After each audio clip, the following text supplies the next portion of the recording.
सांगितलं, संजय राऊत काहीतरी बोलत होते यांची लायकी काय, यांचं काय म्हणून. मी त्यांना म्हटलं, अरे बेटा म्हटलं, मी 7 वेळा निवडून आलेला माणूस आहे, कोणी आहे का महाराष्ट्रात? मी 7 वेळा निवडून आलोय म्हटलं. मी त्यांना सांगितलं की तुम्ही फक्त एकदा उभे राहा, महाराष्ट्रामधला कुठलाही सेफ मतदारसंघ तुम्ही काढा की इथून शिवसेना तुमची कोणती उवाठा फपोटा काय ते ती निवडून येते, तुम्ही सांगा तिथे उभे राहा आणि निवडून दाखवा म्हटलं मला.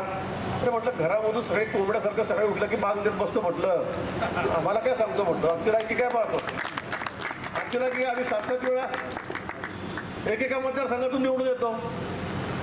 आणि तुम्ही सर्व राज्यसभेवर ऐकून तेव्हा आमदारच्या मतावर जातात तर तिथे आम्हाला इथे अक्कल शिकवतात, याची लायकी काय त्याची लायकी काय.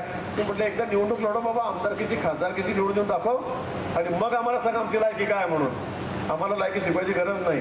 आणि म्हणून मला असं वाटतं असे बांग देणारे कोंबडे आहेत ते देत राहतील, पण आपण आपला पक्ष हा संघटनेच्या बळावर काम करणार आहे.